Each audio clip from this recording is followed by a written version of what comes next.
Right now, somewhere in your phone, there's a conversation that stopped, and she's reading it differently than you are. You see a gray bubble sitting there, untouched for 3 days, and you tell yourself it means nothing, or worse, that it means everything is over.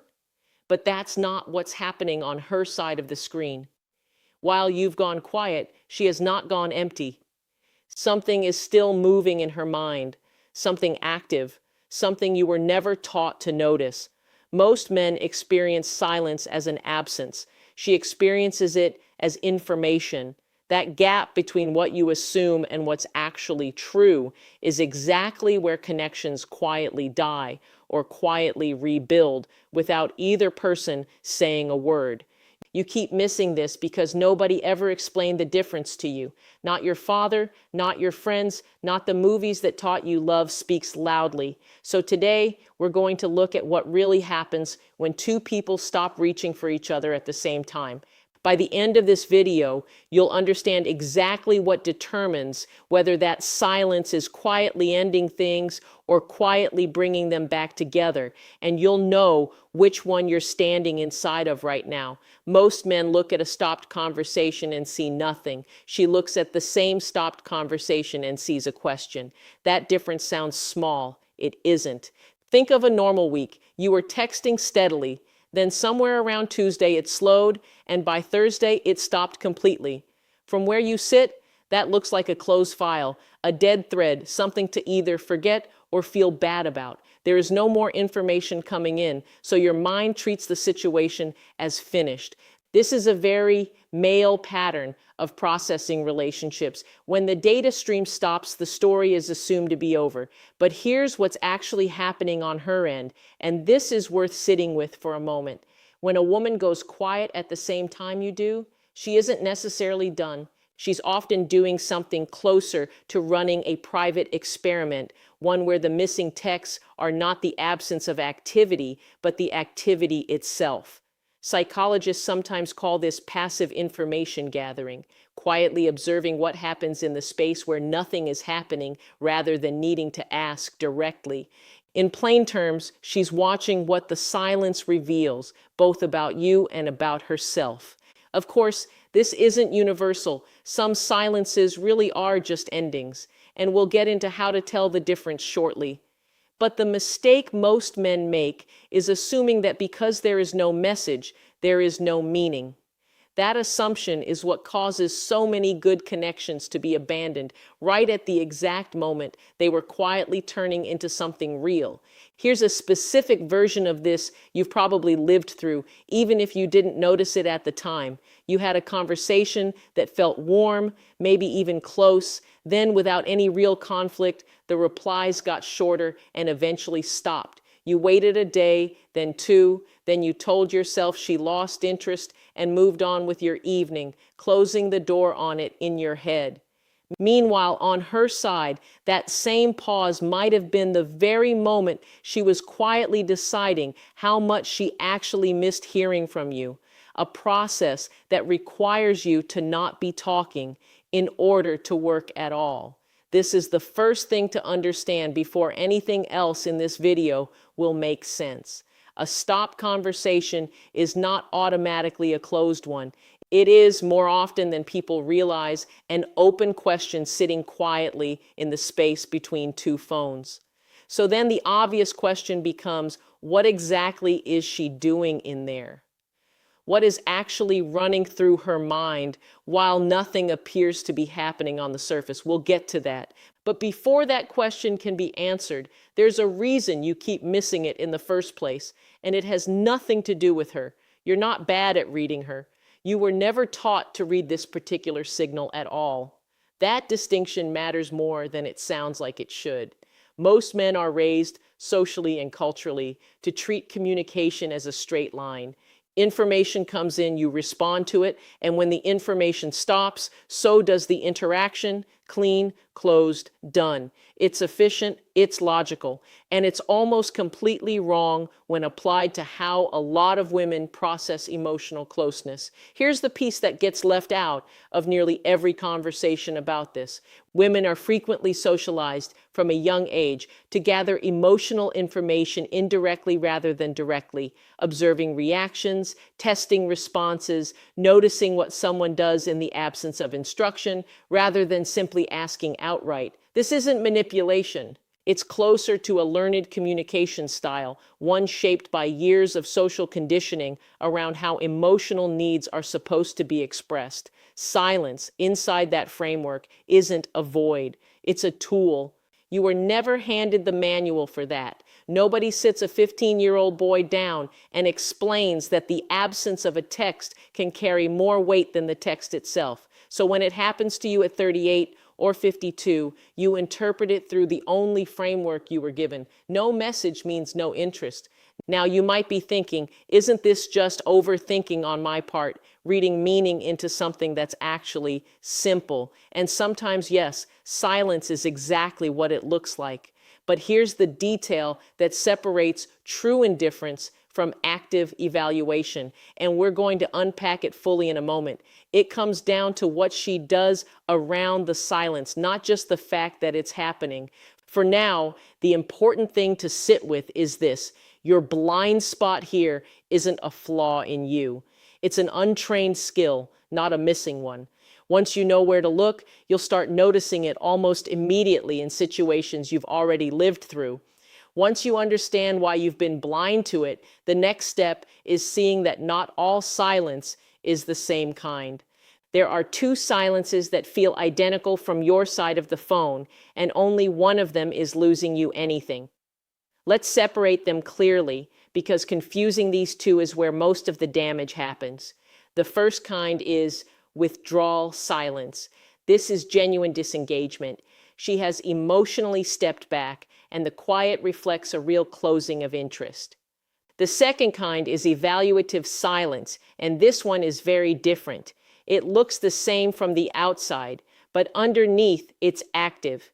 It's a period where she is still emotionally engaged, just processing rather than expressing. Here's how you actually tell them apart, using specific, observable detail rather than a gut feeling.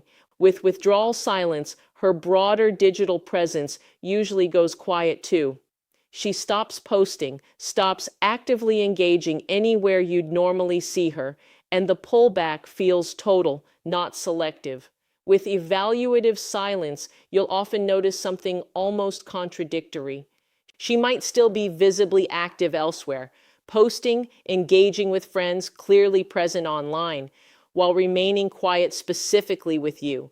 That contrast is not an accident. It's a sign the silence is targeted, not global. Timing tells you something too. Withdrawal silence tends to follow genuine conflict, disrespect, or a slow accumulation of disappointment. There is usually a traceable cause. Evaluative silence, on the other hand, often follows moments of real closeness right after a conversation that felt unusually good or unusually honest. That timing feels backwards to most men. Why would things go quiet right after things went well? But that's often exactly the moment she's deciding what that closeness actually meant to her. Of course, context always matters here, and one instance of either behavior means very little on its own. A single quiet day proves nothing. What matters is the pattern: repeated targeted silence following moments of closeness, combined with continued visible presence elsewhere, is a very different signal than a complete and total withdrawal with no clear trigger. The common mistake here is treating every silence the same way, either panicking immediately or writing every single one off as rejection. Neither response accounts for which kind you're actually inside of. That distinction sets up the part almost no one talks about: what's actually running through her mind while the clock is ticking. She isn't just waiting to see if you'll text. She's watching herself to see how she feels when you don't. Read that again, because it's the center of everything in this video. During evaluative silence, a significant part of what's happening isn't about you at all, not directly. It's about her own internal reaction to your absence. Behavioral researchers who study attachment describe this as a form of self-monitoring, where a person tracks their own emotional response to a situation in order to learn something about how they actually feel, separate from what they've been telling themselves. In plain language, she's using the quiet to find out whether she misses you and how much, without the noise of an active conversation clouding the answer. This is worth sitting with, because it reframes the entire dynamic. The silence isn't punishment. It isn't a power move, not usually. It's closer to a private emotional audit, checking in on her own reaction the way you might check in on a physical symptom quietly without announcing it. Remember what I told you at the start, that there was one thing most men not only miss, but actively misread in exactly this kind of moment. We are getting close to it now. And this is a large piece of it. Because while she's running this internal check, you are very often doing the opposite, filling the silence with anxious stories, assumptions, sometimes even outreach that interrupts the very process that could have brought her back. Now, this isn't identical for every woman, and it's worth being honest about that. This process tends to vary depending on attachment style and personal history with you specifically. A woman with a more anxious attachment pattern may move through this evaluative period faster, sometimes needing reassurance sooner. A woman with a more avoidant pattern may need considerably more space before that internal audit resolves itself. There is no single universal timer here, but the underlying mechanism, that quiet self-check, tends to hold across most cases. The common mistake in this chapter isn't misreading her, it's interrupting her, breaking the silence too early out of your own discomfort before her internal process has had time to actually complete, which leads to the one detail almost every man overlooks completely, because it doesn't happen when the silence starts. It happens right before it ends.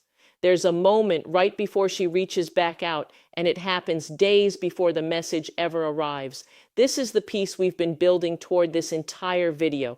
Before evaluative silence resolves into contact again, there is almost always a small behavioral shift that precedes it, subtle, easy to miss, and rarely discussed anywhere.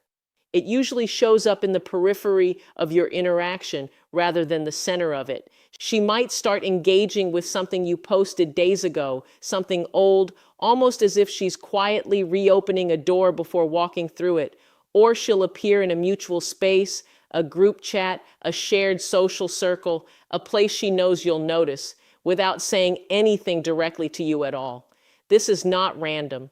Reappearing at the edges before returning to the center is a recognizable pattern, one that reflects a person testing the emotional temperature before fully re-engaging. She is checking quietly whether the door is still open before she risks walking through it with a message that puts her feelings on record. One instance of this proves nothing on its own. A single reappearance could easily be coincidence. But when it follows a period of genuine evaluative silence, and it happens more than once, in more than one small way, it tends to mean the internal audit from the last chapter has resolved quietly in your favor.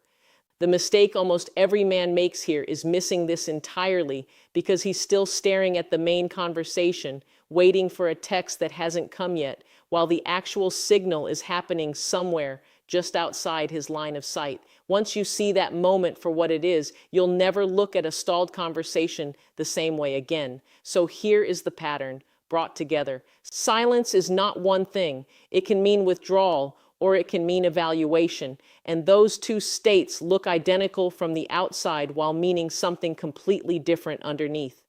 Underneath both of them sits one larger truth. Connection doesn't only live in the words two people exchange. It lives just as much in what each person does in the space where words have stopped. You don't need to overanalyze every quiet day from here forward. That isn't the goal, and turning this into anxious detective work would undo everything you just learned. What you need instead is calm awareness. the ability to notice pattern over panic, presence over absence, and the small signals at the edges rather than only the silence at the center. That's the shift. Not more worry, just better eyes. I read every comment on this channel, so tell me in the comments, during your longest silence with her, who reached out first and how did it end? I want to hear the real version, not the version you told your friends. If this gave you language for something you felt but never had words for, this channel exists to keep doing exactly that, taking what feels confusing and making it clear, calmly, one video at a time. In the next video, I'll show you exactly what happens the moment one of you finally breaks that silence and why the person who breaks it first isn't always the one who loses.